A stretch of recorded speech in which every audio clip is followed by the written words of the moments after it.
کھڑے ہو گئے ہاتھ باندھ کے، کہنے لگے حضرت صاحب باقی ساریاں گلاں چھڑ دیو، صرف نشے تے تقریر کریا کرو۔ وہ جب جیتا تھا تو تب بھی اس کے بچے یتیم ہی تھے، یتیم ہی تھے۔ میری بیٹی جب میرے گھر آتی تھی اور میں اپنے پوتوں کے اترے کپڑے اسے پہننے کو دیتا تھا تو میرا کلیجہ پھٹتا تھا، اور میری بیٹی اس کی زندگی میں بھی بیوہ کی زندگی گزار رہی تھی۔ وہ میری بہوؤں کے اترے ہوئے کپڑے پہنتی تھی، کوئی دعا کرو، کوئی جلسے کرو، یہ لت ختم ہو جائے۔ اور کہنے لگا اب میرے وہ چلا تو گیا ہے، دادا دادی اس کے پہلے کوئی نہیں، چچا ہے کوئی نہیں، جب تک تو میں زندہ ہوں ان نواسوں کو کوئی روٹی کا لقمہ، کوئی کپڑا مل جائے گا، لیکن سوچتا ہوں میں بوڑھا ہوں، مر گیا تو ان کو کوئی پوچھے گا بھی نہیں، کون ان کی خبر۔ اتنا ظلم اس قوم سے، اتنی زیادتی، اور آرام سے لکھ کر لوگ گزر گئے کہ یہ 70 لاکھ ہے، ان کا درد تو سمجھو، تکلیف تو سمجھو۔ 7 فٹ کا سونا جوان اور نشے کا عادی ہے تو کسی نالی میں پڑا ہوا ہے۔ اور میں نے کہا اس قوم کے ساتھ اس سے بڑا بھیانک مذاق کیا ہوگا۔ کوئی دانشور تھا بڑا ظالم، اس ظالم سے کوئی مشورہ لینے آیا، اس نے آ کے کہا تو بڑا ظالم ہے، بڑے کڑوے مشورے دیتا ہے، میرا ایک دشمن ہے، میں اس سے بدلہ لینا چاہتا ہوں، میرا دل کرتا ہے اس کا بچہ قتل کر دوں تاکہ وہ تڑپے۔ تو ظالم نے کہا اسے قتل نہ کر، وہ تو اس کا باپ 2-4 مہینے رو کے چپ کر جائے گا، پھر میں سخت سزا دینا چاہتا ہوں، مشورہ دے۔ تو اس نے کہا اس کے بچے کو نشے پہ لگا دے، جس کا بچہ نشہ کرے گا وہ باپ روز مرے گا، روز جیے گا، وہ ماں روز مرے جیے گی، نشے پہ لگا دے۔ اس قوم کے ساتھ سب سے بڑا ظلم یہ ہوا کہ ملت کا جوان نشے پہ لگ گیا، ڈرگز پہ لگ گیا، اتنے تباہ حالات ہوئے کہ جوان چڑھتی جوانیاں، اماں نے کتاب دے کے بھیجا تھا، اور کالج سے واپس آئے تو نشے کے ٹیکے ہاتھوں میں پکڑے ہوئے، ٹیکے۔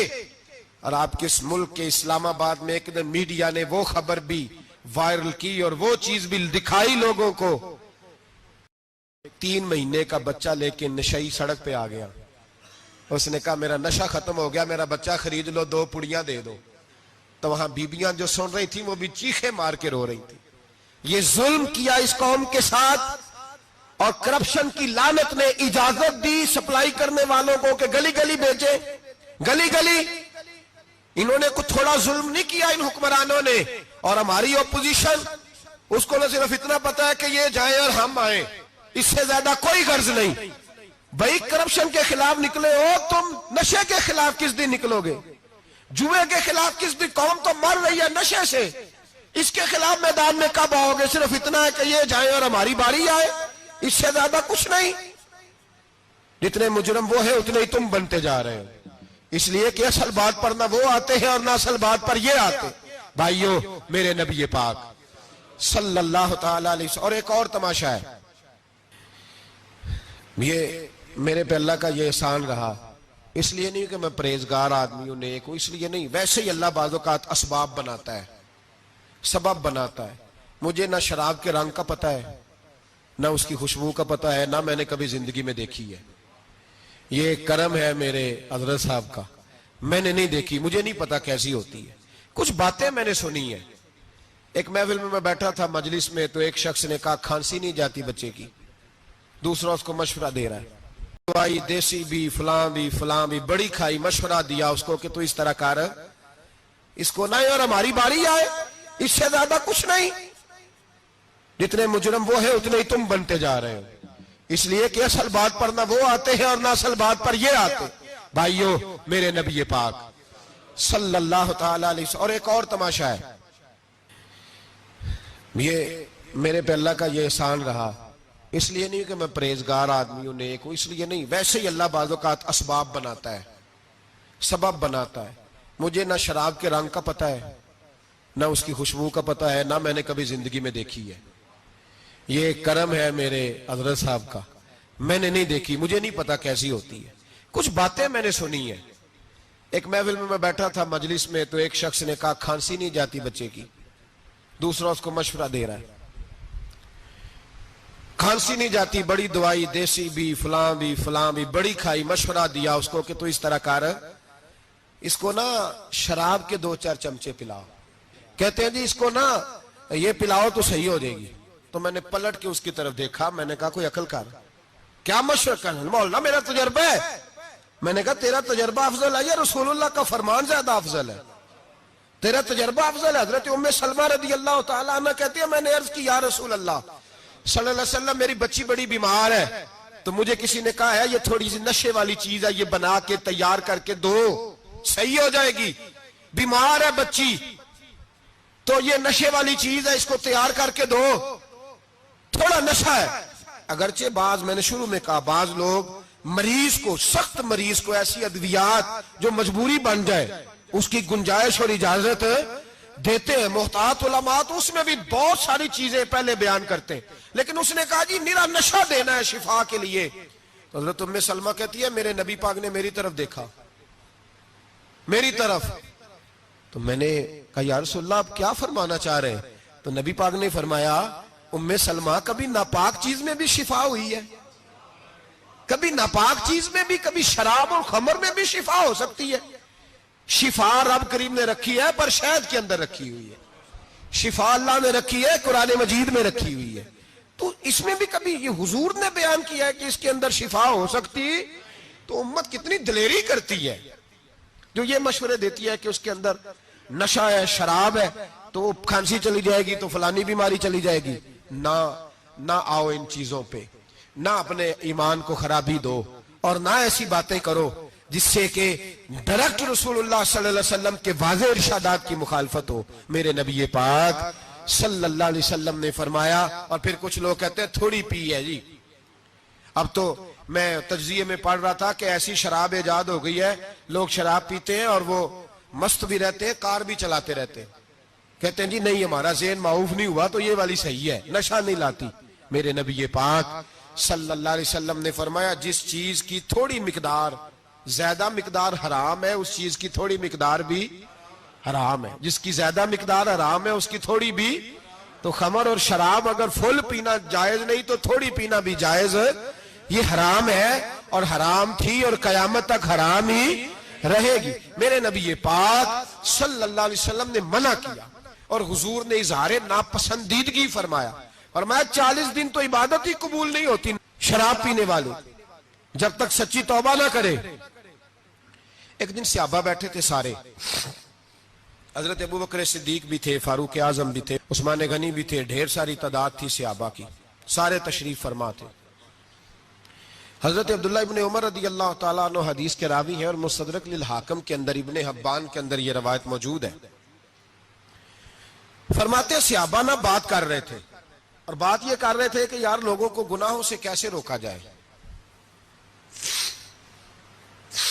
لوگوں کو گناہوں سے گفتگو. صحابہ یہ کر رہے تھے, عبداللہ ابن عمر کہتے ہیں بیٹھے تھے اور یہ گفتگو کر رہے تھے کہ گناہوں سے پلاننگ جی ہوتی تھی. ان کی جو محفلیں ہوتی تھی نا بیٹھ کے, وہ خوش گپیاں نہیں ہوتی تھی بلکہ وہ تبلیغ کی, جد و جہد کی, لوگوں کو برائی سے منع کرنے کے لیے بیٹھتے تھے, اس پر منصوبہ بندی کرتے تھے, پلان کرتے تھے, آگے ترتیب دیتے تھے.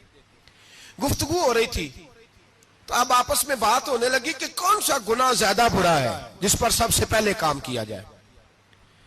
تو دور ایک صحابی بیٹھے تھے, ان کا نام تھا عبداللہ ابن عمر. ایک عبداللہ بن عمر ہے اور ایک عبداللہ ابن عمر ہے. حضرت عبداللہ ابن عمر دور بیٹھے تھے, بڑے سمجھدار سیانے باریک بین آدمی تھے. تو حضرت عمر فاروق اپنے بیٹے سے کہنے لگے جا عبداللہ ابن عمر سے پوچھ کے آ کہ سب سے سخت گناہ کون سا ہے. توجہ ہے میرے بھائیوں, ادھر دیکھیے گا میری جانب, پوچھ کے آ کہ سخت گناہ کون سا ہے.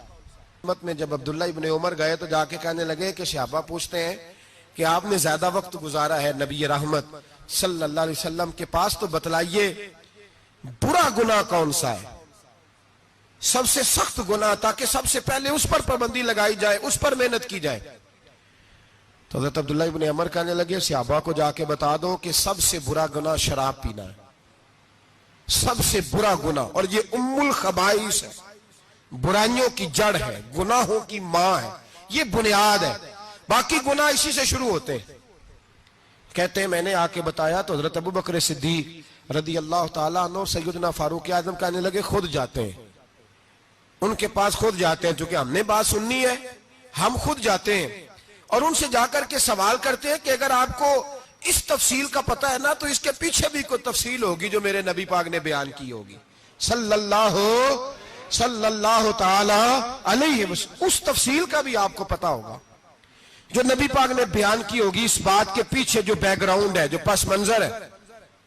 فرماتے ہیں کہ ہم اٹھے, عبداللہ ابن عمر کے پاس گئے, ان سے جا کے پوچھا کہ جناب آپ نے یہ تو فرمایا ہے شراب ام الخبائث ہے, تو اس کے پیچھے پس منظر کیا ہے؟ تو عبداللہ ابن عمر کہنے لگے یہ میں نے اپنے پاس سے نہیں کہا, یہ میں نے نبی پاک سے سنا ہوا ہے. حضور سید عالم صلی اللہ علیہ وسلم بیٹھے تھے تو حضور نے فرمایا شراب یہ نشہ یہ برائیوں کی ماں ہے. اور پھر حضور نے ایک مثال بیان فرمائی. نبی رحمت علیہ السلام نے فرمایا بنی اسرائیل کا ایک واقعہ ہے. ایک خوبصورت جوان تھا, تو ایک عورت کا دل آ گیا اس پر. یہ یاد رکھ لیں, ہم لڑکوں کو منع کرتے رہتے ہیں لیکن ہمیں گھر کی بچیوں پر بھی توجہ دینی ہوگی, ہمیں ان کے فون پر بھی نگرانی کرنی ہوگی, ہمیں وہاں بھی غور کرنا ہوگا.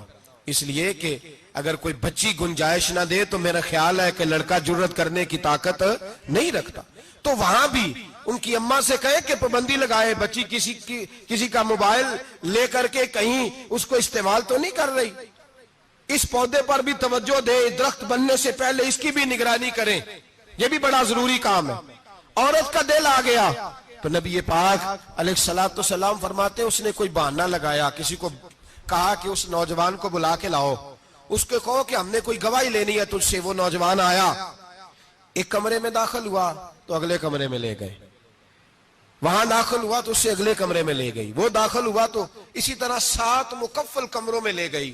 میرے کریم رسول میرے محبوب پاک علیہ السلام فرماتے ہیں, صحابہ کو سمجھا رہے ہیں میٹھے لب و لہجے میں, فرماتے ہیں جب سب سے پچھلے کمرے میں لے گئی تو ایک لڑکا بندھا ہوا تھا وہاں رسیوں سے, شراب کا پیالہ پڑا ہوا تھا. اور بی بی کہنے لگی کوئی گواہی شواہی نہیں لینی, تجھے اس لیے بلایا ہے کہ تیرے اوپر دل آ گیا ہے, اب میرے ساتھ منہ کالا کر. تو وہ جوان کہنے لگا نہیں, میں نے اپنے نفس کو پاک رکھا ہوا ہے, میری نظر بھی پاک ہے, دل بھی پاک ہے, اور اس کی برکت یہ ہے کہ رب نے میری روح کو بھی پاک رکھا ہوا ہے, تو میں یہ حرکت نہیں کر سکتا. پاک لوگ پلید کاموں کی جانب توجہ نہیں کرتے, میں یہ حرکت نہیں کر سکتا. اقبال نے اپنے بیٹے کو دعا دی تھی, اس نے کہا تھا حیا باقی نہیں ہے زمانے کی آنکھ میں, خدا کرے کہ رہے تیری جوانی بے داغ, خدا کرے کہ رہے تیری جوانی بے داغ. کہا میرے ساتھ منہ کالا کر, اس نے کہا میں نہیں کرتا. کہنے لگی چل پھر اس کو قتل کر, اس کو میں نے باندھا ہوا. اس نے کہا میں قتل کیوں کروں, میری کیا دشمنی ہے. کہا پھر شراب پیو, کہا میں شراب بھی نہیں پیتا. تو کہنے لگی اب تو میں نے تجھے اپنے چنگل میں پھانس لیا ہے, اب تو یہاں سے بچ کے جا نہیں سکتا, اور اگر تو باہر جائے گا تو میں شور کروں گی, لوگ جمع کروں گی, اس نے میری عزت آبرو پہ ہاتھ ڈالا ہے, تو بچ تو نہیں سکتا, ایک کام تو کرنا پڑے گا. محبوب فرماتے ہیں اس نوجوان نے سوچا کہ زنا بھی بہت بڑا جرم ہے, قتل بھی بہت بڑا گناہ ہے, چلو اب مجبوری ہے تو شراب پی لیتا ہوں. لیکن وہ سمجھا نہ کہ شراب تو بنیاد ہے. اس نے ایک پیالہ جو پیا, کہنے لگا ایک اور دے دو, دوسرا پیا تو کہنے لگا ایک اور دے دو. اب 3 پیالے 3 بوتلیں شراب جو پی چکا تو خماری چڑھ گئی. اب اس عورت کے قریب جانے لگا کہ میں تیرے ساتھ زنا کروں گا. اس نے کہا جب تک میں قریب نہیں آنے دوں گی جب تک تو اسے قتل نہ کرے. اس نے اسے قتل بھی کیا, زنا بھی کیا. تو محبوب فرمانے لگے یہ قتل اور زنا جو ہوا ہے تو یہ شراب کی وجہ سے ہوا ہے. گویا شراب وہ جرم ہے جو قتل بھی کرائے گی, جو زنا بھی کرائے گی. اور اگر آپ نشئی کو دیکھیں, اگر آپ شرابی کو دیکھیں تو کیا وہ ڈکیتیاں نہیں کرتا پھرتا, وہ چوریاں نہیں کرتا, وہ اپنی ہی ماں کا زیور نہیں بیچ آتا, وہ اپنی ہی بہن کا پڑا ہوا جہیز نہیں بیچ آتا, وہ اپنے ہی گھر میں ڈاکے نہیں ڈالتا, وہ اللہ کے گھر مسجد میں آ کر کے چوری نہیں کرتا. وہ صرف اس لیے کرتا ہے کہ یہ نشہ, یہ شراب, یہ ماں ہے گناہوں کی, یہ جڑ ہے.